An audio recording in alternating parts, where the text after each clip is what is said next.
Greetings and salutations, this is Imperator Vespasian and his ever-trusty sidekick. Hello. Today we're bringing you our Immortal Cavalry for our Persian army. It's the first half unit of Immortal Cavalry. Yes, these guys are the same as the actual Immortals. You've heard of Immortals? Yep. Yep. The big orcs in the mask. Yes, as a matter of fact, in order to join the Immortals you had to be able to ride a horse. Interestingly enough, although they tended not to fight on horseback. But they did use scouts. As Immortals did operate as scouts because they would go and find food, I would assume. And they could be trusted. If you got the Persian army at your disposal, are you going to send the local guys you've just drafted to go and forage for food, or are you going to send your elite paid soldiers? Elite.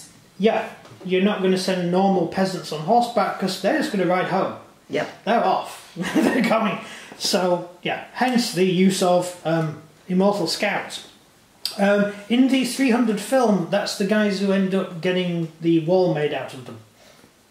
And their orcs as well. And their orcs, yeah. And they have a big ogre. Yeah, they have a huge troll type thing, yes. That's quite good. Yeah, anyway. It was all very realistic until then. Actually, I thought it was all a joke. Not actually as far-fetched as you may think.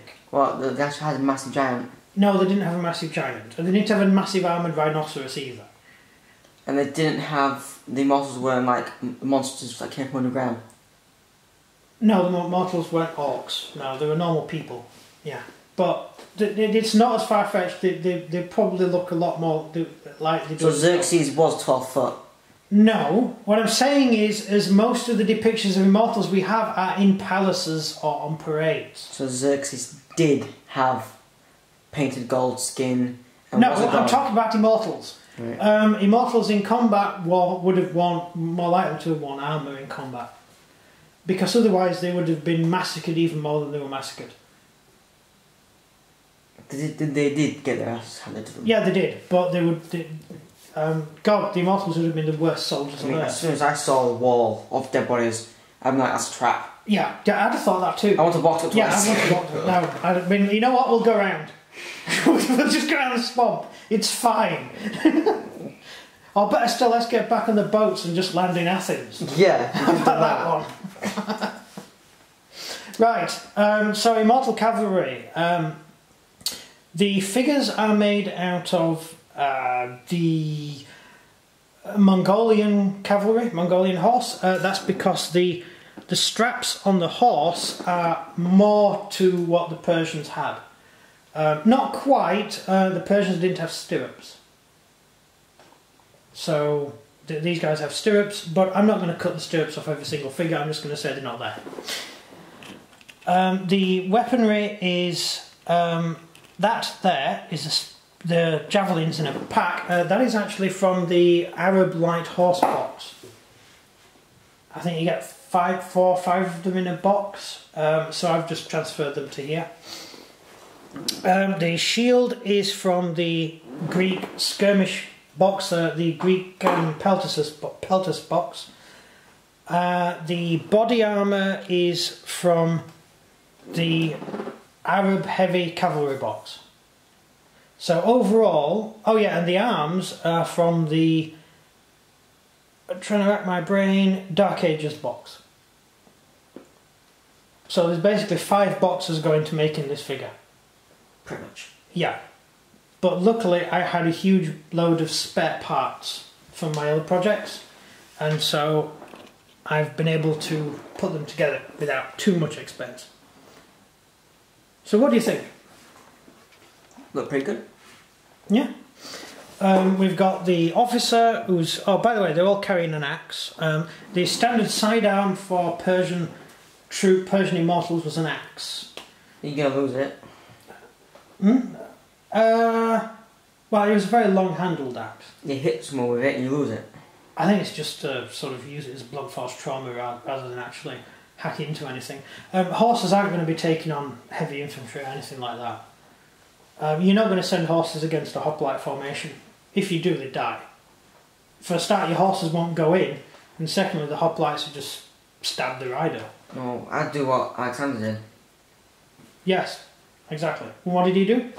Well, he got his horses and he circled them all around and made a massive dust cloud.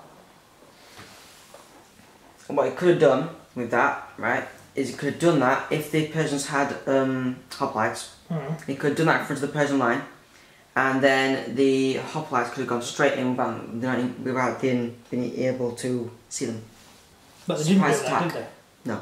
No. What they did was they got all their singers, and archers, and peltists all to run alongside the cavalry, and the Persian cavalry went, wait, they're going to try and flank us. We can wipe out the entire Alexander's cavalry. And kill Alexander. Yeah. And charge them. And then the cavalry pulled off, the Alexander cavalry pulled off, and all the peltists came out and killed them all. Yeah. And the Persians lost all their cavalry. Yes.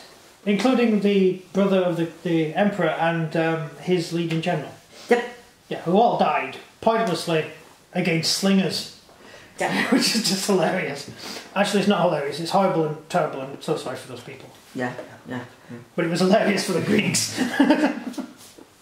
The Persians had it coming. Anyway, so they carry a long spear, which is about 7 or 8 foot long, we think, judging from pictures. No, not pictures.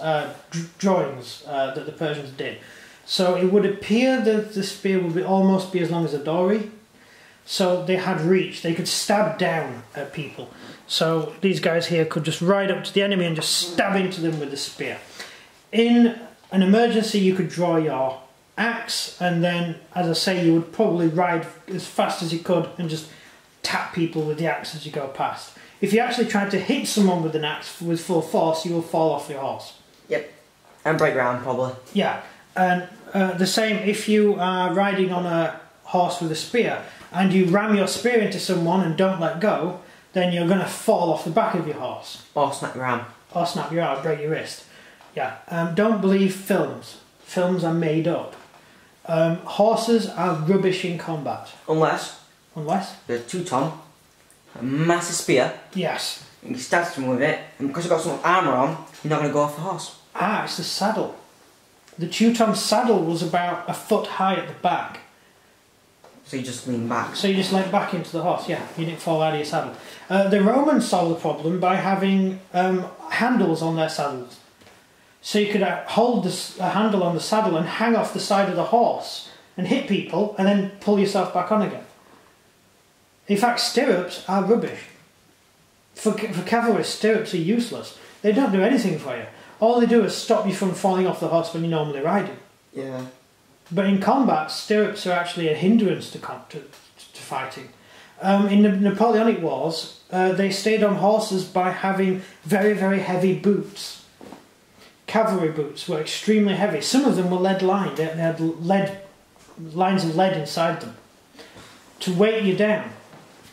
Which is why whenever you see a film where there's dragoons fighting on foot, no, they're not. They're not going anywhere. You dismount a dragoon, he is not an infantryman. The idea that dragoons fight mostly on foot and not on no, they don't really do that. French dragoons, they did actually have dragoons who could dismount to fight. British dragoons did not. No British cavalry fought on foot. That's because they're cavalry. They simply couldn't. No, I mean British dragoons. The idea of dragoons is infantry on horseback. That's the idea of a dragoon. But in the real world, only really the French and Austrians had actual dragoons, men who could dismount to fight with a musket.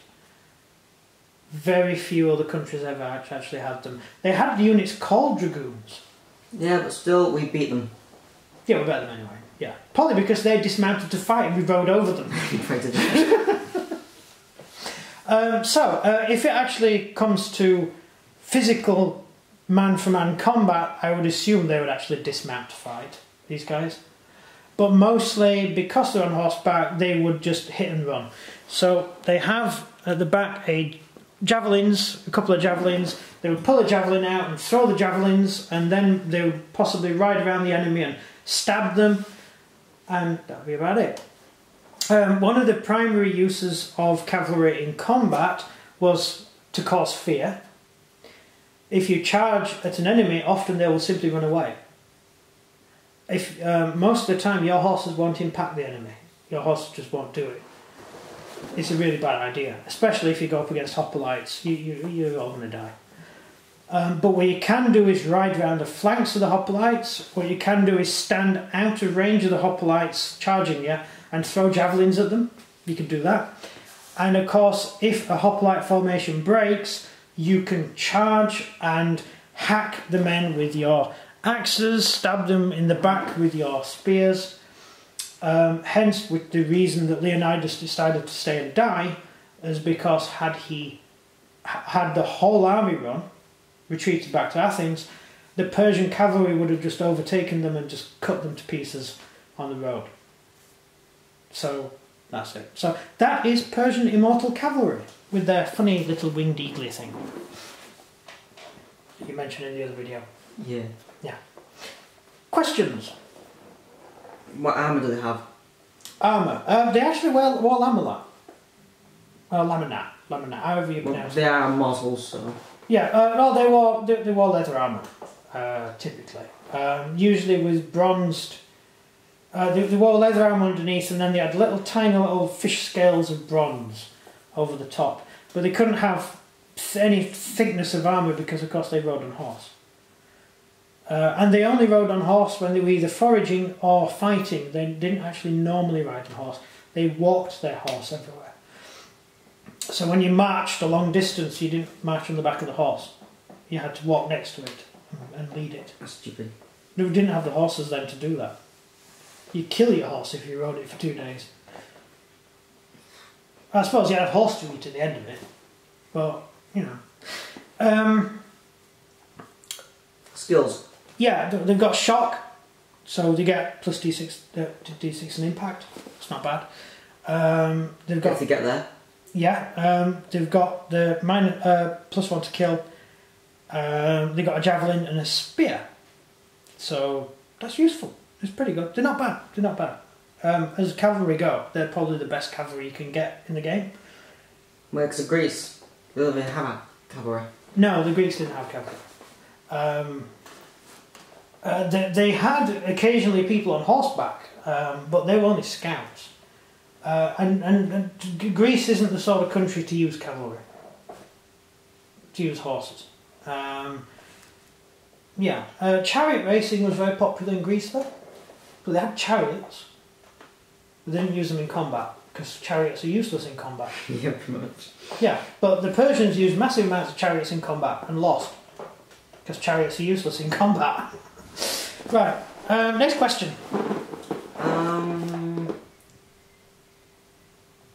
What are they fighting? What do they fight in, like, groups of people? Cavalry at this point in time, horsemen in this point in time would have had no formation. So it went in? It was just riding forwards around each other. So instead of having regiments of them, it's just all cavalry in a pack? These particular immortal troops, you didn't have a separate unit of immortal. You most likely didn't have a separate unit of immortal cavalry. These are probably regular immortal infantry who have been told to go somewhere. Bear in mind, most immortals had a horse. So you would simply mount up one of your chosen units, one of your most trusted platoons of men, companies of men, and put them on horseback and send them off to scout. And usually these decisions are made before you set off on campaign. Fair enough. Yeah. Next question? That's it.